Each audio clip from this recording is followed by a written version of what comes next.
Good evening, everyone. I am back for another Library Friday, sharing books that provide inspiration for those of us that like to do slow stitch, sewing, hand sewing, applique, all sorts of handcrafts using needle, thread and other materials. So tonight we've got a book called Appliqué Art by Stewart Merrett, and the subtitle is Original Ideas and Designs. I just noticed I got some of my hand cream on the book cover. Original Ideas and Designs Using Simple Techniques. So beautiful image of a glossy cherries on the front. And then if we go to the back cover has a really Indian looking inspired elephant on it, and the number on the back, if you want to track it down, is 97806 7085 0518 and then 90101. So let's go back to the start. I'll just make sure we're in shot. Okay, so I got it from Brotherhood Books, where I get a lot of my secondhand books from, because it also helps a charity that does social justice work, which is important to me. Published by Viking and dedicated to the author and the creator's daughter Zoe, whose short life was the inspiration for this work. Some beautiful water lilies done in applique. A rose bush, and then some beautiful applique roses down there. So the contents, it's got introduction, inspiration, fruit, how to do it, flowers, animals, birds, fish, showbiz, people, sport, landscape, and then an index and a list of works. Now, in terms of the age of this book, it's from 1993, which doesn't seem that long ago for me, but I suppose it is a very good, it's 20 years, I don't know, 30 years ago, my goodness. Yep, 1993. Where has the time gone? Okay, and then we've got an introduction. That's a picture of the author and creator. And so, yeah, his home was in Melbourne, Australia, but then sounds like he spent some time in London.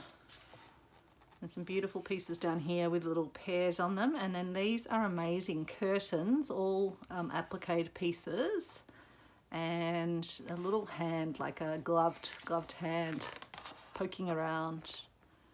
An amazing scene here of a woman and a man on steps, and just really interesting to see how he has used blocks of colour to create the shade and the sort of texture. So amazing. So that's the original photo that was the inspiration, and then it's been turned into that applique piece.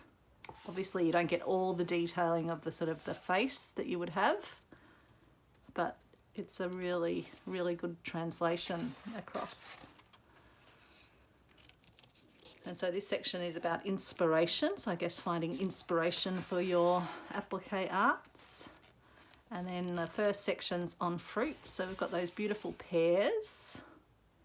And again, not a huge amount of colour variation across the elements, but also just by the looks of it, using different textures. So some seem to be more of like a velour texture, and then some seem to be more sort of shiny. So even when you've got similar colours with textures, you can create that variation. And great that the book also shows you what the sort of original design looked like before it was actually appliqued. It's interesting, there's this line that goes, and it's in the design as well, that actually goes down through the frame, and the inner frames have actually been done, by the looks of it, with fabric, and then the stitching has been taken through. You kind of look at this and think that, oh, that's actually a frame around it, maybe like a gold or something frame, but it's actually material, which is really interesting. And here's some more taking inspiration from vegetables. And so it says, using the simple technique of colour choice, this image of radishes could become beetroots, turnips or swedes, generating 4 works from one original drawing. Interesting. And even the pears there, you can see the sort of I guess those look sort of brighter and possibly younger, and then these are the more sort of muted tones. And also there he's flipped the design, so it's the mirror image. Really interesting.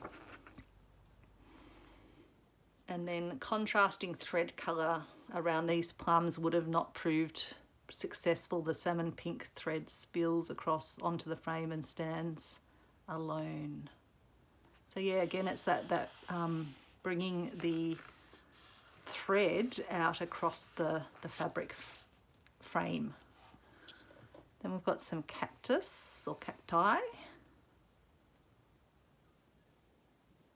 And so the satin stitching of the corrugated iron background pieces is an important element in this image.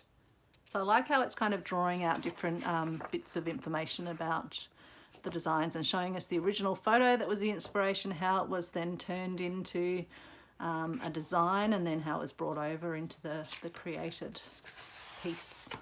So yeah, these are prickly pears. Once had a horrible experience with prickly pears as a kid. I won't reminisce about that. Detail of the first panel of Heritage for Visions illustrating the pomegranate flower bud.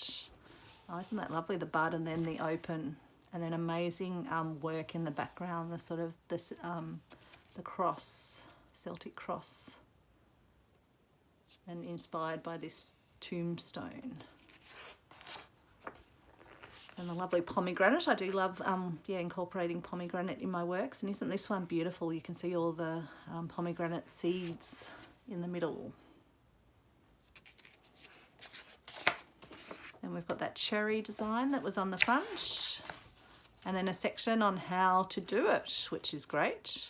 He's really interested to learn a bit more about it. Most of the applique I do is the raw edge applique. I do a bit of needle turn applique, but this one with the edging colours also being an integral part of the design, but very looks like very intense or concentrated stitching around each of the pieces. So he's got information about enlarging the design, so getting it to the size that you want. Coding colours, I guess that's working out where you put the different colours. And then so machine applique, so possibly that's how he's getting that really dense stitching, so it's not a hand, but I suppose you could still do it hand applique. It would just be more work. And then flowers, those iris, aren't they delightful? And the roses in the little topiary. Beautiful irises. Looks like they've been put on a panel almost that might be a room divider. Don't know quite what the scale of that is. And then birds of paradise. So this one's almost 2 meters in length and proved to be very popular with the exotic flower heads and big bladed leaves. Again, just love looking at the way he has used colors and textures to create dimension in the leaves. Really interesting. I'm just going to check if we've got enough light. Hopefully we do. It is starting to darken down outside. And then we've got geranium here, and just love the work, almost like a mosaic style work on the leaves there. Really interesting. Then some more, these ones are cyclamens. My nana used to love cyclamens. We all got some pots of her cyclamens when she'd passed away, which happily sit on the windowsill. And then water lilies. So lovely to see how he's approached that task. I've had some water lilies in some of my other pieces that I've been working on. And again, just created that sense of that sort of aspect and looking back as well with the sizes and the colours as well. It's interesting actually. I thought he would have put the sort of the lighter colours in the foreground and then gone back to the darker at the back. So I'll have to read about the thinking behind that. And then topiary rose panels. So they were commissioned for a private dining room. Wouldn't that be lovely to have on your wall? And then daisies. So sort of taken what was a very, I guess, a more detailed and then simplified it into what's over there. And then lilies on a really, that makes them really dramatic with that dark black background and the white petals. Whether it is maybe it's been just photographed that way, because these ones are definitely on more of a greeny background, matching almost with it looks like a restaurant scene that they've been used in. And then more liliums.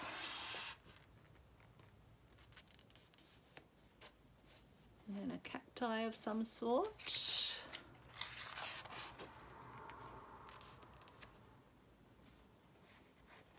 More beautiful flowers. More flowers just in beautiful little circular, and again extending the designs out beyond the inner sort of frame of the piece. So that's really interesting. Desert pea or sturt desert pea. And then projects, floral initials. Lovely. And so that's an example of one of the floral initial designs. It's interesting because the initial almost, it's sort of, yeah, just goes into the background, and you only see it at that sort of second look when you start to see the more lineal elements against the floral elements. Then we've got animals. Love the zebras. Wow, look at the intricacy of the design here.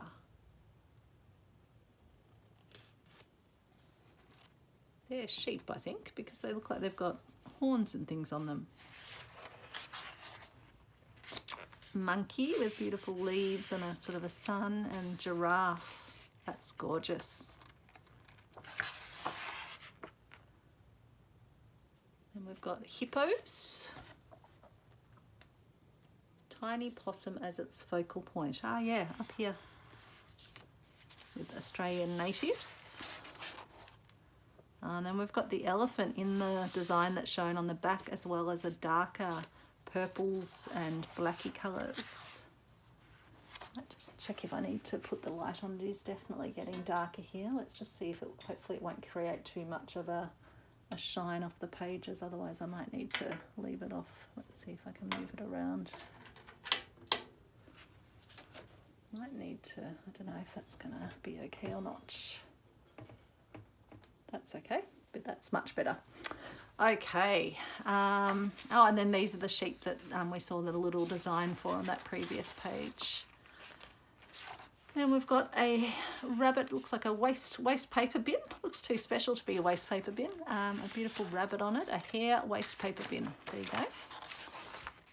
Beautiful rabbit, and again this distilling the image into simple design elements. So that's really helpful when you sort of think about how you could apply this yourself. And then birds, beautiful. Again, that water lily element, almost not at scale with the birds. So interesting combining those elements. Wow, and look at that room. It's got red chairs and then got these amazing red panels with the striking black swans on that. And talking through how this work is created, and then beautiful parrots. More parrots. More water lilies, so that's a common theme in his works by the looks of it. And then flamingos, pink flamingos. And then another project, a teapot cover with a little cage design and the bird in it.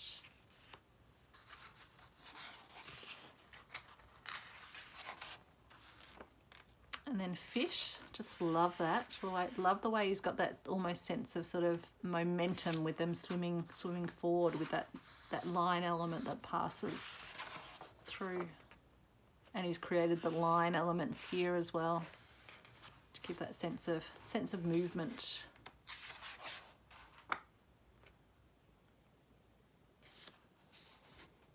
again with these, he's got those same line elements and got a sky incorporated. And then a project velvet envelope bag. Well, there you go. Similar to if you've watched one of my other videos. We have our little project bag, although I made mine to look like a folded envelope with the side bits. This looks like a more simple, just a flap for the top. Let's have a look. Yep, so it's just done these elements. That's where it would obviously fold and then fold there as well. And so that extra bit of fabric would give you that sort of extra weight where you've got some area to be able to slip things in. Then Showbiz. Must admit I'm not as much into these ones as the animal and the plant ones. We'll flip through. Yeah, I don't know, for me, I don't think the applique works as well with the faces, I don't think. But maybe that's just the kind of, yeah, the style.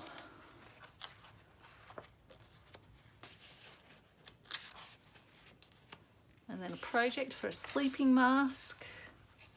Simple sleeping mask. And then we've got people as well. So let's have a look.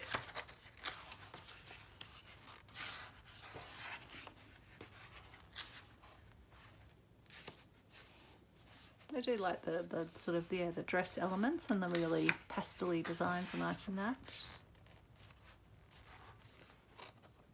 Again, it looks like it's actually, he's stuffed the fabric possibly, so some stump work possibly in it. Egyptian theme.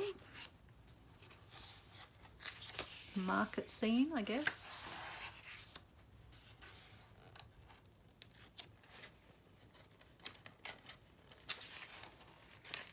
And then another project, a spectacles or glasses pouch. And again, he's given the design. And then we've got sport, hot air ballooning. It's lovely. I've done that in many parts of the world. Probably in some parts of the world where I shouldn't have done hot air ballooning. Lifesavers, which are a big thing here in Australia. The whole life-saving crowd. And then boats, so nice nautical scenes. Then we've got, guessing these are water, not water polo, like polo, where they ride the horses and play polo, possibly, not sure. And these are definitely jockeys. Again, very striking with that black background, and such a large scale piece. And then project club colours. So I guess this might be doing a work in your sort of football club or sporting club colours. And then landscapes, a beautiful little tropical scene. Some more tropical scenes, and again creating that sense of water and then that sense of sky and sun setting. Beautiful pelican. More beautiful leaves and sky. Oh, and that cute little scene with the stairs and then the catch. Quite whimsical, that one. And then some more architecture scenes, really like that, where he's got the sense of all the different fabrics making up the bricks. All from that stitch. Amazing. And then trams. Definitely Melbourne represented there, and they're the old rattlers. And then some Sydney Harbour Bridge and the Sydney Opera House. And then statues and sculptures. And then another project you can do, a photo album with a palm. So it could be a holiday, tropical holiday. And then we've got acknowledgements and index, a list of works over a few pages. And we've got that beautiful curtain scene again, blank pages, and then we're at the back. So there we go. I hope you enjoyed that little look through, that little review with me as I discover what's in this book. So there's definitely some things I'm going to check out. Don't think I'll move into the machine applique, but I will see how I can apply some of those techniques for creating designs and then bringing elements together from this. So thanks everyone. Have a great weekend. I hope you enjoyed Library Friday, and thanks so much for watching, and thanks as always to everyone who is subscribing and commenting. It means a huge amount. Bye everyone.